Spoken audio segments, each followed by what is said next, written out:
ప్రజాప్రతినిధి న్యూస్కి స్వాగతం. కృష్ణా జిల్లా గుడ్లవల్లేరు మండలంలో all Andhra drivers cleaners welfare association మరియు యూనియన్ రాష్ట్ర president S Baburao, vice president K Durgarao ఆధ్వర్యంలో గుడ్లవల్లేరు మండలంలో డ్రైవర్స్ క్లీనర్స్ అవగాహన సదస్సు చర్చా వేదిక సమావేశం ఏర్పాటు చేసి అన్ని జిల్లాల వారీగా all Andhra driver cleaners welfare association ప్రెసిడెంట్లు, వైస్ ప్రెసిడెంట్లు, సెక్రటరీలను మరియు డ్రైవర్స్ క్లీనర్లను ప్రేమతో ఆహ్వానించారు. పి సుబ్రహ్మణ్యం, డి నరసింహారావు, అనంతనాగ్ ఈ డ్రైవర్స్ క్లీనర్స్ అవగాహన సదస్సు చర్చా వేదికలో రాష్ట్ర ప్రెసిడెంట్ ఎస్ బాబురావు మాట్లాడుతూ all Andhra drivers cleaners welfare association తరపున గుడ్లవల్లేరులో అవగాహన సదస్సు చర్చా వేదిక ఏర్పాటు చేయడం మాకెంతో సంతోషంగా ఉందన్నారు.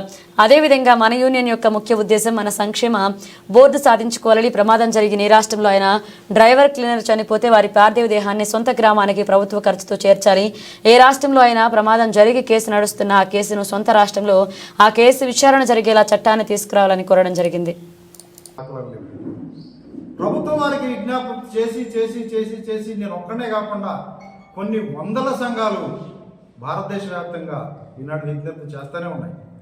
గత సంవత్సరంలో ఢిల్లీలో జంతర్ మంతర్లో ధర్నా చేస్తూ అక్కడ మాట్లాడినప్పుడు లోపలికి పిలుస్తాం అన్నటువంటి ట్రాన్స్పోర్ట్ మినిస్టర్ లాస్ట్ మినిట్లో జమ్మూ కాశ్మీర్ రండి అని వెళ్ళిపోయాడు.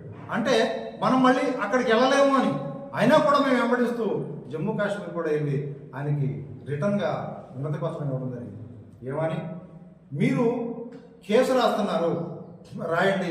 ఎవరి మీద రాస్తున్నారు? డ్రైవర్ మీద రాస్తున్నారు కేసు. ఏ కేసు అన్నా కానీ డ్రైవర్ మీదే రాస్తున్నారు. ఎందుకని?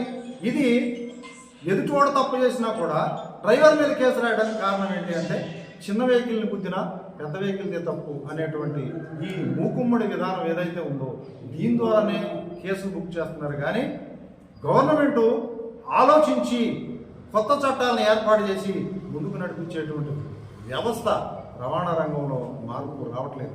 ఎందుకనంటే మోస విధానం, ఎందుకనంటే ప్రశ్నించకపోవడం, ఎందుకనంటే మనం ఎక్కడున్నామో అక్కడి నుంచి ఒక అడుగు ముందుకెళ్ళకపోవడం, ఎందుకనంటే ఈనాడు మన పరిస్థితి ఎక్కడ దిగజారిపోయినా అక్కడి నుంచి లేవకుండా ప్రశ్నించడమే పాపమైనట్టుగా, ప్రశ్నిస్తే మనకి ఏమొస్తుందో ముప్పు అనేటువంటి భయకల్పితమైన మనసు కలిగి మనం ఈనాడు ముందుకు నడుస్తూ ఉన్నాం.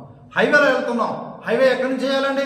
హైవే అనేది ఎట్టి పరిస్థితుల్లో కూడా ఏ గ్రామాన్ని కూడా టచ్ చేయకుండా, అంటే ఏ గ్రామానికి గ్రామం లోపల నుంచి టౌన్ లోపల నుంచి హైవే అనేది వెళ్ళకూడదు. కానీ గవర్నమెంట్ ఎక్కడి నుంచి ఏర్పాటు చేస్తుంది?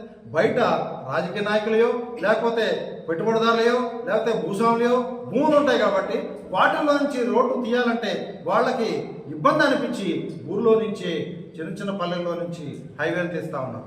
దీనివల్ల నష్టం ఏం జరుగుతుందంటే ట్రాఫిక్ సమస్య అవుతుంది. పశువు రోడ్డు మీదకి వస్తుంది, సైకిల్ రోడ్డు మీదకి వస్తుంది, ఆటో రోడ్డు మీదకి వస్తుంది, బైక్ రోడ్డు మీదకి వస్తుంది. హెవీ వాహనం ఎక్కడి నుంచి వెళ్ళాలి?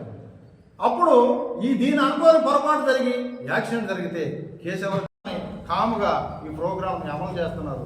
ఇక ఈ రూల్ని ఏ విధంగానంటే మీరు జనాలు కొడతారేమని భయపడి పారిపోతుంటే ఇమ్మీడియట్గా మీ మీద హిట్ అండ్ రన్ బుక్ అవుతుంది.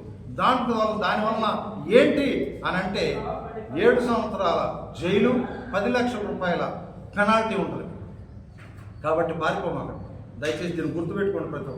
అలాగే భారతదేశంలో అంటే ప్రతి డ్రైవర్కి సంక్షేమ బోర్డు కావాలనేది మా నినాదం ఉంది. ప్రతి డ్రైవరు ఏ రాష్ట్రంలో చనిపోయినా, ఈ రాష్ట్రంలోనే కాదు ఏ రాష్ట్రంలో చనిపోయినా గవర్నమెంట్ వారు ఉచిత అంబులెన్స్లో తన గృహానికి చేర్చాలని డిమాండ్ చేస్తున్నాం. ఏ రాష్ట్రంలో డ్రైవర్కి యాక్సిడెంట్ అయినా తన సొంత రాష్ట్రంలో తన విచారణ జరిగేలాగా చట్టం చేయాలని అడుగుతున్నాం. అదేవిధంగా ఎవరన్నా అనుకోని పరిస్థితుల్లో యాక్సిడెంట్ జరిగితే అతని మీద మ్యాన్ హ్యాండ్లింగ్ జరగకుండా, అంటే అక్కడ ఉన్న ప్రజలు మ్యాన్ హ్యాండ్లింగ్ చేయకుండా కఠినమైన చట్టాలు, ఎస్సీ ఎస్టీ యాక్ట్ ఏ విధంగా అయితే ఉన్నాయో నాన్ బెయిలబుల్ వారెంట్ చట్టాలు తీసుకొస్తే కొంతవరకు కంట్రోల్ అవుతుందని చెప్పి గవర్నమెంట్ వారిని అడగడం జరుగుతుంది. సభాముఖంగా, పాత్రికేయ మిత్రులారా మీరు కూడా గమనించండి. దీని విషయంలో దీన్ని గవర్నమెంట్ దృష్టికి తీసుకెళ్లి మాకు ఏదైతే ఈనాడు పరిస్థితి మాకు దారుణమైన చట్టాల ద్వారా మమ్మల్ని హింసపెడుతున్నారో వీటి నుంచి మాకు విముక్తి కలిగేలాగా, డ్రైవర్ ప్రశాంతంగా నడిపేలాగా, అదే ఊర్లో నుంచి హైవే లేకుండా ఉంటే డ్రైవర్ ప్రశాంతంగా డ్రైవింగ్ చేస్తాడు.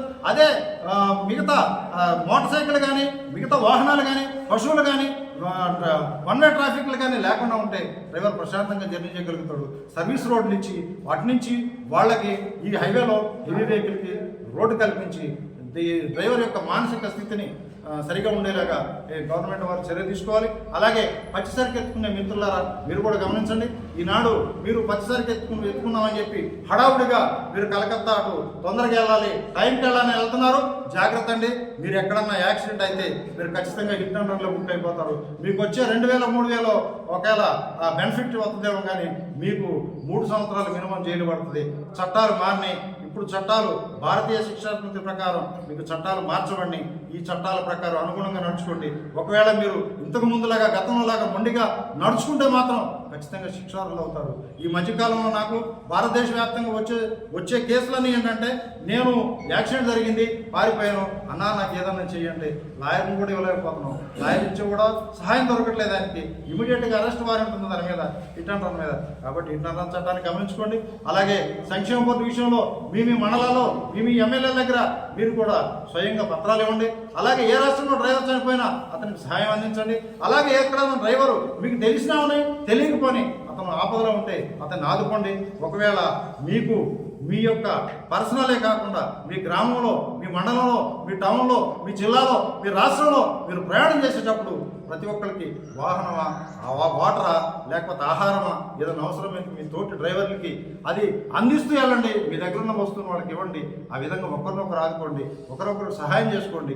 ఇంతకు ముందులాగా మొండిగా వెళ్ళిపోమాకండి. తర్వాత ఇంకొక విషయం, కఠినమైన చట్టం ఇంకోటి వచ్చింది, డ్రంక్ అండ్ డ్రైవ్. ఈరోజు సీరియస్గా తీసుకుంటున్నారు. జాగ్రత్తగా ఆలోచించండి. Already Tamil Nadu government gutka packet జేబులో ఉన్నా కూడా 25 రూపాయల పెనాల్టీ రాస్తుంది. గుర్తుపెట్టుకోండి.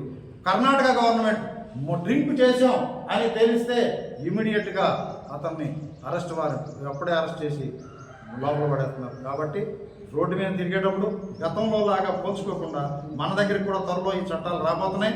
కాబట్టి ఈ మధ్య కాలంలో గవర్నమెంట్ మారిన తర్వాత గవర్నమెంట్ గతంలో మన ప్రతిపక్షం ఉన్నప్పుడు చంద్రబాబు నాయుడు గారు కలిసి అలాగే లోకేష్ గారికి కలిసి నేను 3 సార్లు ఇక్కడ గుడివాడ వచ్చినప్పుడు చంద్రబాబు నాయుడు గారికి అలాగే పెనుగొండలో లోకేష్ గారికి 2 సార్లు వినతి పత్రాలు ఇచ్చినప్పుడు రండి ఇంటికి రండి మాట్లాడుకుందామని చెప్పారు. కానీ ఇంతవరకు పిలిచిన నాదుడు లేదు.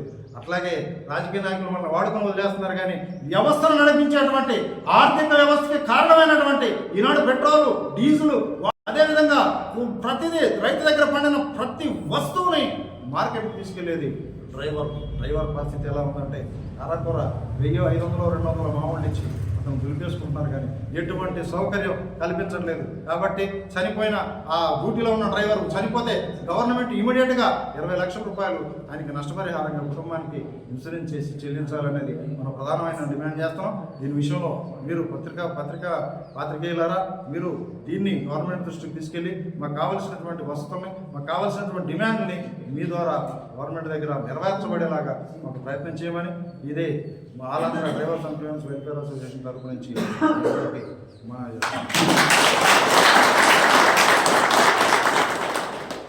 గుడ్లవల్లేరు